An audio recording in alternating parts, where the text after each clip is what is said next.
So hello guys, welcome to my YouTube channel fast physics.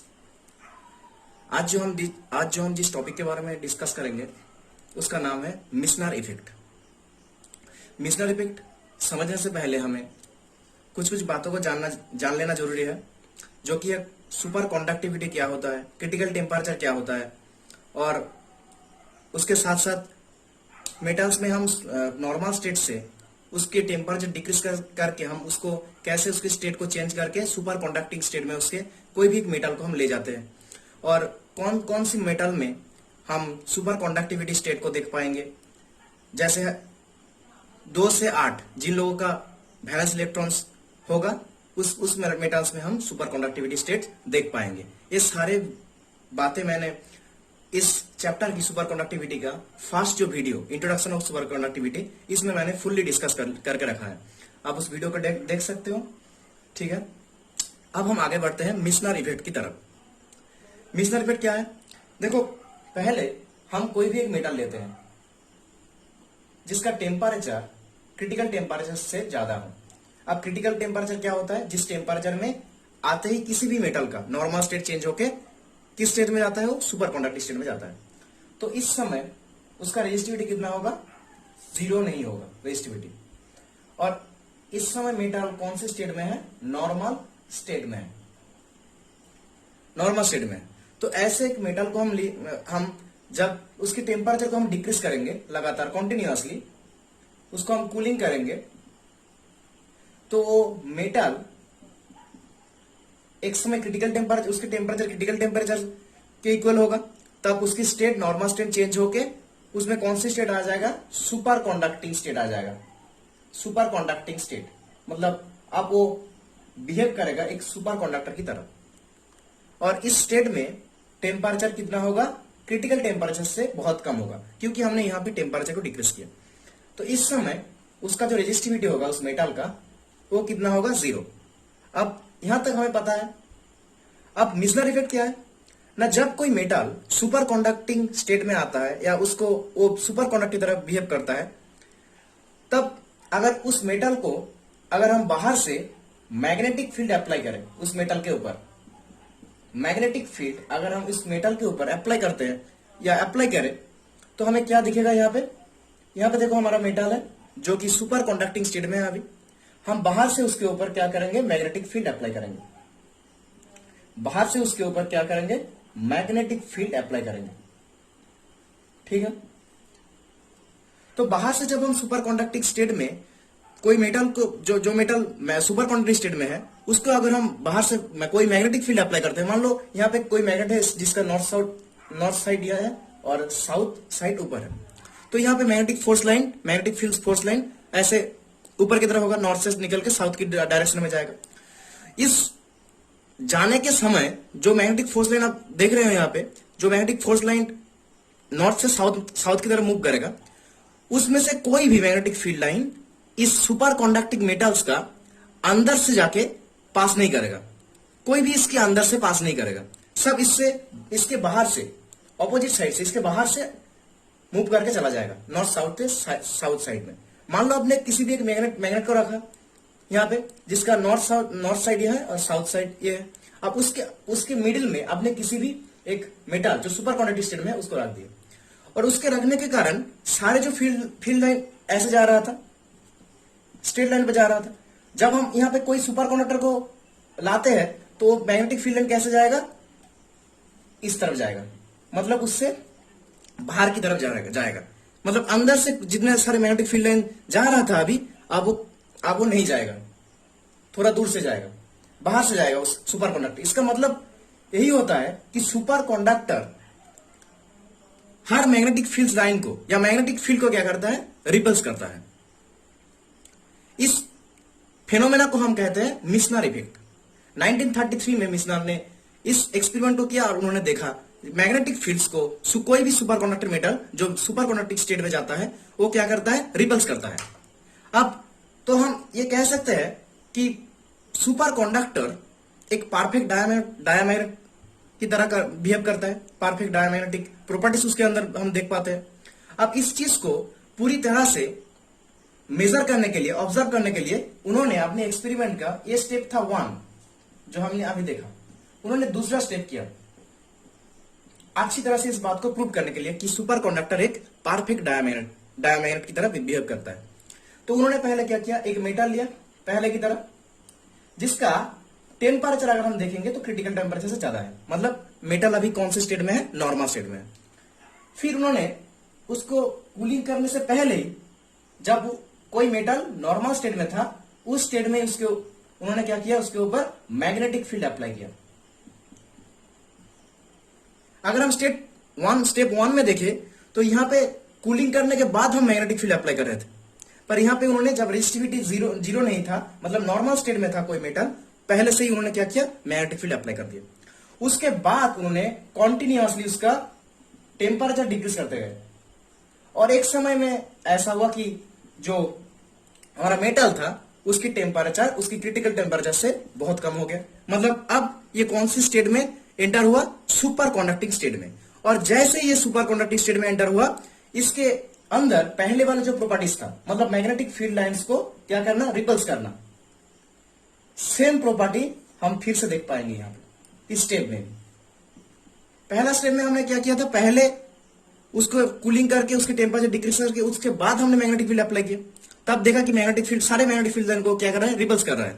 और यहां पे हमने क्या देखा, पहले मेटल्स को हमने उसकी नॉर्मल स्टेट में यहां पे मैग्नेटिक फील्ड अप्लाई कर दिया, उसके बाद इसको कूलिंग करके हमने क्या दिया, यहां पे मैग्नेटिक फील्ड दिया। फिर हमने क्या देखा कि पहले की तरह सेम प्रॉपर्टीज इसके अंदर है, मैग्नेटिक फील्ड लाइन को क्या कर रहा है, रिपल्स कर रहा है। इसका मतलब पूरी तरह से हम कह सकते हैं, मिश्रा ने अपने एक्सपेरिमेंट से पूरी तरह से ये बात पे पूरी तरह से उन्होंने देखा कि जो हमारा सुपर कंडक्टर है वो किस तरह से बिहेव करता है, एक परफेक्ट डायामैग्नेट की तरह बिहेव करता है। किस तरह से बिहेव करता है, एक परफेक्ट डायामैग्नेट की तरह। मतलब हम कह सकते हैं superconductor behaves like an perfect diamagnet. ठीक है, तो इस बात को उन्होंने एक्सपेरिमेंटली प्रूव कर दिया। अब हम इस बात को प्रूव करेंगे मैथमेटिकली। देखते हैं मैथमेटिकली कैलकुलेशन से हम प्रूव कर सकते हैं कि सुपर कंडक्टर एक परफेक्ट डायमैग्नेट होता है। मतलब उसके अंदर जो प्रॉपर्टी होता है, अगर हम ध्यान से देखें तो एक परफेक्ट डायमैग्नेटिक होता है। मतलब अगर कोई भी एक सुपर कंडक्टर के ऊपर अगर हम कोई भी मैग्नेट को रखें तो आपस में चिपकेगा नहीं, क्या करेगा, रिपल्स करेगा, ऐसे लटकता हो रह जाएगा। दोनों के बीच में क्या होता है, रिपल्स कर रहा है मैग्नेटिक फील्ड को, ऐसे चिपकेगा नहीं। यही बात हम देखते हैं सुपर कंडक्टर में। ठीक है, अब हम मैथमेटिकली कैलकुलेशन देखेंगे यहां पे। तो चलो अब हम देखते हैं मैथमेटिकली कैसे एक सुपर कंडक्टर बिहेव करता है परफेक्ट डायमैग्नेट की तरह। हमने एक्सपेरिमेंटली देख लिया मिशनल इफेक्ट से कि सुपर कंडक्टिंग स्टेट में कोई मेटल अगर आता है तो मैग्नेटिक फील्ड लाइंस को क्या करता है, रिपल्स करता है। मतलब उसका बिहेव कैसा है, एक डायमैग्नेट की तरह। अब देखो मैथमेटिकली हमें प्रूव करने के लिए कि एक डायमैग्नेट की तरह बिहेव करता है, उसके लिए हमें क्या करना होगा कि हम मटेरियल्स में 3 तरह का प्रॉपर्टीज देखते हैं। एक होता है हमारा डायामैग्नेटिक प्रॉपर्टी, दूसरा होता है हमारा पैरामैग्नेटिक प्रॉपर्टी, और तीसरा होता है फेरोमैग्नेटिक प्रॉपर्टी।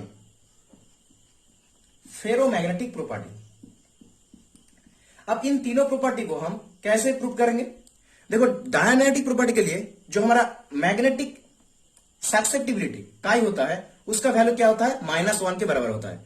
अगर हम सुपर कंडक्टर का काई निकाल के देखें, उसका वैल्यू -1 आता है, तो हम क्या कह सकते हैं कि उसका बिहेव्स लाइक एन डायमैग्नेट की तरह होता है।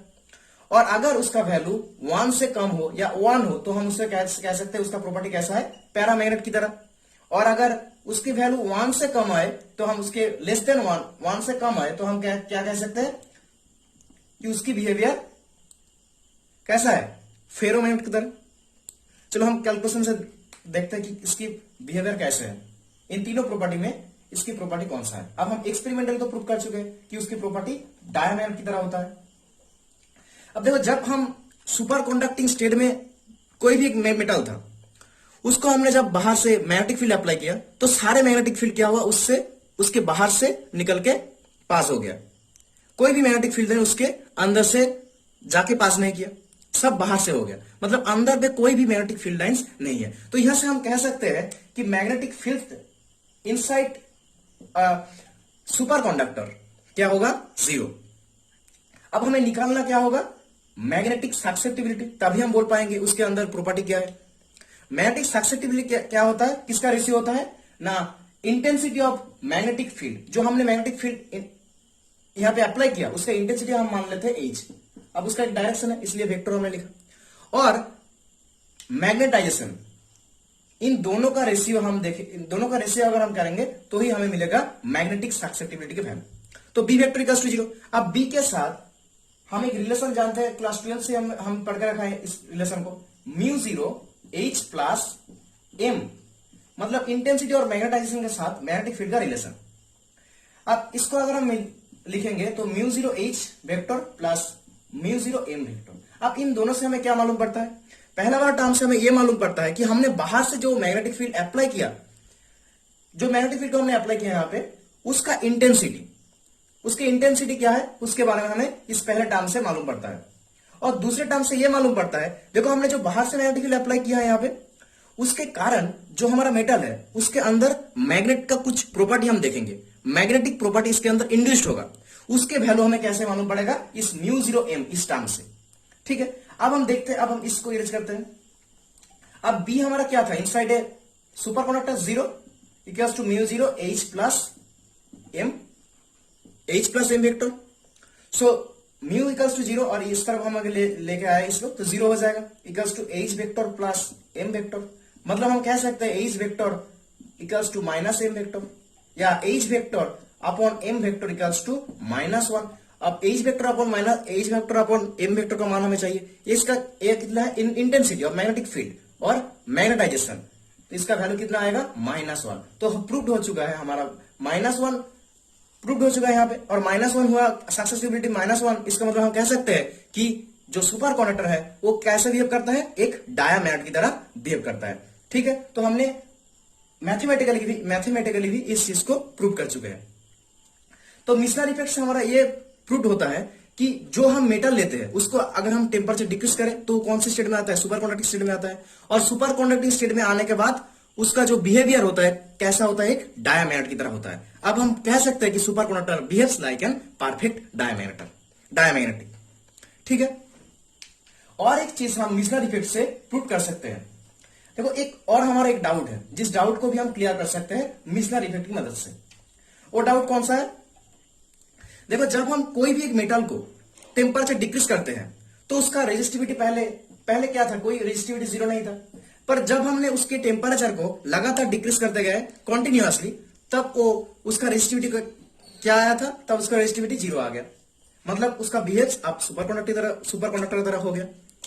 अब टेम्परेचर डिक्रीज करने से रेजिस्टिविटी कैसे डिक्रीज होता है ना, हम रेजिस्टिविटी का एक रिलेशन जानते हैं जो कि है रेजिस्टिविटी का टू होता है m/n² इस रिलेशन को मैंने पहला वीडियो था जो इंट्रोडक्शन ऑफ सुपर कंडक्टिविटी, इसके बारे में बहुत डिस्कस किया था, फुल डिस्कस किया था, और उसके ऊपर वीडियो भी बना था, आप देख सकते हैं उस वीडियो को, पहले वीडियो को।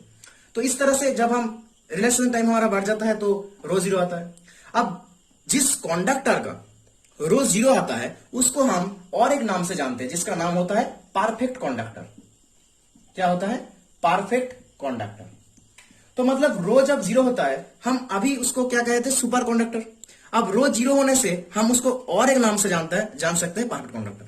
और जो हमारा डाउट है कि परफेक्ट कंडक्टर और सुपर कंडक्टर ये दोनों ही क्या सेम है, क्या हम कह सकते हैं परफेक्ट कंडक्टर और सुपर कंडक्टर सेम। देखो पहले जो है परफेक्ट कंडक्टर और सुपर कंडक्टर दोनों ही अलग है, या सबसे अच्छी बात होता है कि सुपर कंडक्टर का परफेक्ट कंडक्टर से भी बहुत बेटर होता है सुपर कंडक्टर। अब परफेक्ट कंडक्टर सुपर कंडक्टर दोनों एक नहीं है, ये हम प्रूव करेंगे किसकी मदद से, मिशनर इफेक्ट की मदद से। तो देखते हैं अभी। तो देखो हमने जो मेटल लिया उसका टेम्परेचर हमने क्रिटिकल टेम्परेचर से बहुत ज्यादा रखा और उसको कूलिंग करके हमने सुपर कंडक्टर में चेंज किया उसका स्टेट को, फिर उसका रेजिस्टिविटी क्या है, 0। अब हम इस बात से कह सकते हैं कि ये मेटल सुपर कंडक्टर स्टेट में है, या इस मेटल को हम कह सकते हैं परफेक्ट कंडक्टर है। तो सुपर कंडक्टर और परफेक्ट कंडक्टर दोनों में क्या डिफरेंस है, हम अभी देखेंगे मिशनर इफेक्ट से। अब हम सुपर कंडक्टर और परफेक्ट कंडक्टर इन दोनों के डिफरेंस देखेंगे। कैसे हम कह सकते हैं कि सुपर कंडक्टर और परफेक्ट कंडक्टर एक नहीं है, दोनों ही अलग अलग टर्म है, और दोनों मिशनर इफेक्ट से हमें पता चलेगा उस बात को। कैसे हम देखते हैं, क्लास 12 में हमने एक कैलकुलेशन किया था जिसको हम ओहम्स लॉ का वेक्टर कैलकुलेशन कहते हैं। मान लो हमारे पास कोई भी एक कंडक्टर है, एल लेंथ का कंडक्टर है या मेटल, जिसके वोल्टेज डिफरेंस V, तो यहां से हम इलेक्ट्रिक फील्ड कैलकुलेशन कर सकते हैं। ई वेक्टर इक्वल्स टू कितना आएगा, V अपॉन एल, और इसकी क्रॉस सेक्शनल एरिया को हम लेते हैं A, तो रेजिस्टेंस क्या आएगा, R equals to rho L upon A. Per unit time में इसके क्रॉस सेक्शनल एरिया से कितने करंट फ्लो हो रहा है, मतलब अगर हम करंट डेंसिटी निकाले इसका, तो J इक्वल्स टू आएगा I अपॉन ए। तो यहां से I क्या होगा, J इंटू ए, और हमें और एक रिलेशन पता है V equals to I R, तो यहां पे I इक्वल्स टू होगा J इंटू ए, और R इक्वल्स टू होता है कितना, रो एल बाई ए, और V इक्वल्स टू हमने यहां से लिख सकते हैं E इंटू एल, तो एल एल कैंसिल, ए कैंसिल, तो E वेक्टर इक्वल्स टू क्या मिलेगा, रो इंटू जे वेक्टर। अब यहां से देखो, अगर परफेक्ट कंडक्टर में क्या होता है, रो इक्वल्स टू 0, और सुपर कंडक्टर में भी सेम होता है, पर हम यहां पे बात करेंगे परफेक्ट कंडक्टर का। तो अगर रो इक्वल्स टू 0 होता है तो इलेक्ट्रिक फील्ड क्या होगा, 0 होगा। अगर रो 0 होता है परफेक्ट कंडक्टर में तो इलेक्ट्रिक फील्ड कितना होगा, 0 होगा। इस इक्वेशन से, इस कैलकुलेशन हम ये कह सकते हैं कि जिसका रो 0, अगर रो 0 होता है परफेक्ट कंडक्टर का, तो उसका इलेक्ट्रिक फील्ड कितना होगा, 0 होगा। अब यहां पे अगर इलेक्ट्रिक फील्ड उसका 0 है, तो हमें एक रिलेशन पता है, मैक्सवेल का हमें एक रिलेशन पता है, curl of E vector equal to होता है minus del B vector upon del D. इसका मतलब क्या है इस रिलेशन का, whenever there is any change in electric field, there will be a magnetic field। अगर किसी भी जगह इलेक्ट्रिक फील्ड का चेंज होता है तो उसमें वहां पे मैग्नेटिक फील्ड रहेगा ही रहेगा। तो यहां पे देखो इलेक्ट्रिक फील्ड चेंज होकर कितना है, 0, तो dt को हम यहां भेज सकते हैं, तो आएगा डी बी वेक्टर, तो b इक्वल्स टू कांस्टेंट। इसका मतलब परफेक्ट कंडक्टर के अंदर इलेक्ट्रिक फील्ड तो 0 होता है, पर उसमें मैग्नेटिक फील्ड का वैल्यू क्या रहेगा, कांस्टेंट रहेगा। और सुपर कंडक्टर में हमने क्या देखा था कि मैग्नेटिक फील्ड उसमें मैग्नेटिक फील्ड की कोई बात ही नहीं था, क्योंकि वो मैग्नेटिक फील्ड क्या कर रहा था, रिपल्स कर रहा था। पर इसमें परफेक्ट कंडक्टर में मैग्नेटिक फील्ड उसके अंदर क्या रहेगा, कांस्टेंट रहेगा। अब इस चीज को हम देखेंगे एक डायग्राम की मदद से, अच्छी तरह से हम देखेंगे इस चीज को।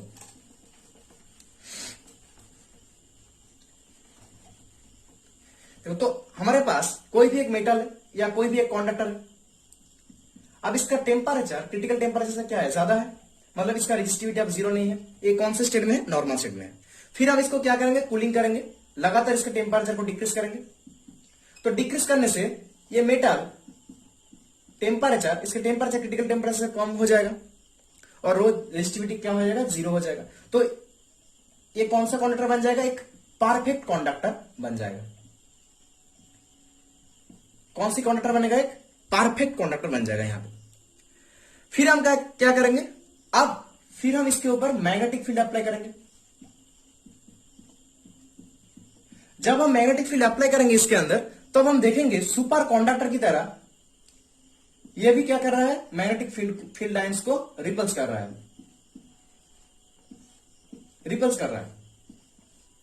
इसका मतलब यहां से हमें क्या मालूम पड़ता है, यहां से हमें लग रहा है कि सुपर परफेक्ट कंडक्टर और सुपर कंडक्टर तो सेम ही है, क्योंकि दोनों ही क्या करता है, मैग्नेटिक फील्ड लाइंस को रिपल्स करता है, और दोनों का ही रेजिस्टिविटी 0 है। पर इस चीज को अच्छी तरह से देखने के लिए मिशनर ने जैसे super conductor perfect magnetic property दिखाता है, इसलिए उन्होंने क्या किया था, अच्छी तरह से देखने के लिए 2 स्टेप किया था एक्सपेरिमेंट का। ऐसे ही हम इस एक्सपेरिमेंट का 2 स्टेप देखेंगे। ये था हमारा पहला स्टेप। दूसरा स्टेप में हमें क्लियर पता चलेगा कि परफेक्ट कंडक्टर सुपर कंडक्टर से अलग है क्या नहीं। इसमें उन्होंने क्या किया, सुपर कंडक्टर की तरह एक मेटल यहां पे लिया, जिसका टेम्परेचर ज्यादा है क्रिटिकल टेम्परेचर से, जिसका रेजिस्टिविटी आप क्या है, 0 नहीं है। अब इसी सिचुएशन में उन्होंने क्या किया, बाहर से मैग्नेटिक फील्ड अप्लाई किया, बाहर से मैग्नेटिक फील्ड अप्लाई किया, और सारे के सारे मैग्नेटिक फील्ड या ज्यादातर मैग्नेटिक फील्ड लाइन सब उसके अंदर से, मेटल्स के अंदर से चला गया, पास कर गया। फिर उन्होंने इसको क्या किया, कूलिंग किया, या मतलब इसकी टेम्परेचर को लगातार डिक्रीज करते गए। तो टेम्परेचर को लगातार डिक्रीज करने से उसका रेजिस्टिविटी क्या आएगा, 0 आएगा, मतलब वो एक परफेक्ट कंडक्टर की तरह बिहेव करेगा। पर यहां पे हम सुपर कंडक्टर से अलग ही सिचुएशन देखते हैं कि जितने सारे मैग्नेटिक फील्ड है इसके अंदर से गया था, वो सारे इसके अंदर से ही पास करेगा। मतलब रो इक्वल्स टू 0, मतलब जब इसका स्टेट परफेक्ट कंडक्टर में हो जाएगा इसका स्टेट, तब एक मैग्नेटिक फील्ड लाइंस को और रिपल्स नहीं कर रहा है, पहले कर रहा था, पर इस स्टेप में हमने देखा कि वो मैग्नेटिक फील्ड लाइंस को रिपल्स नहीं करेगा। सारे मैग्नेटिक फील्ड लाइंस जो पहले मेटल्स में हम पहले से अप्लाई करके रखे थे, वो मैग्नेटिक फील्ड लाइंस इसके अंदर से ही पास कर रहा है, अभी भी अंदर से ही पास कर रहा है। मतलब कोई भी मैग्नेटिक फील्ड लाइंस को ये रिपल्स नहीं करेगा। तो हम इस स्टेप से हमें यह पता चलता है, पूरी तरह से क्लियर होता है हम कि परफेक्ट कंडक्टर की जो प्रॉपर्टी है वो सुपर कंडक्टर से, या परफेक्ट कंडक्टर सुपर कंडक्टर से बहुत गुना बेटर है। क्योंकि इस स्टेप में हम स्टेप 1 और स्टेप 2 में देखे थे कि इसके अंदर हम ये नहीं कह सकते कि ये डायमैग्नेटिक है। इस स्टेप से हमें क्या मालूम पड़ता है कि एक परफेक्ट डायमैग्नेटिक नहीं है, या परफेक्ट डायमैग्नेटिक की तरह बिहेव नहीं करता है, डायमैग्नेट की तरह बिहेव नहीं करता है।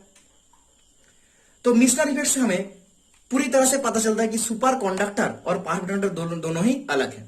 सुपर कंडक्टर पूरी तरह से परफेक्ट डायमैग्नेट होता है, और परफेक्ट कंडक्टर में हम पूरी तरह से डायमैग्नेटिक प्रॉपर्टी हम नहीं देख पाते हैं, या हम देख ही नहीं पाते हैं परफेक्ट कंडक्टर में। तो यही है इन दोनों के, इस मिशनर इफेक्ट से हमें, जैसे पहले हमें मालूम हुआ कि सुपर कंडक्टर एक डायमैग्नेट है परफेक्ट, और ऐसे ही हमें मालूम पड़ा कि जो हमारा परफेक्ट कंडक्टर है वो सुपर कंडक्टर से अलग है, दोनों अलग है। सुपर कंडक्टर और परफेक्ट कंडक्टर सेम नहीं है। मिशनर ने 1933 में इस एक्सपेरिमेंट को किया था, उन्होंने 1933 में। तो यही था हमारा मिशनर इफेक्ट। अगर आपको इस वीडियो अच्छा लगा तो प्लीज लाइक करना और सब्सक्राइब करना चैनल को।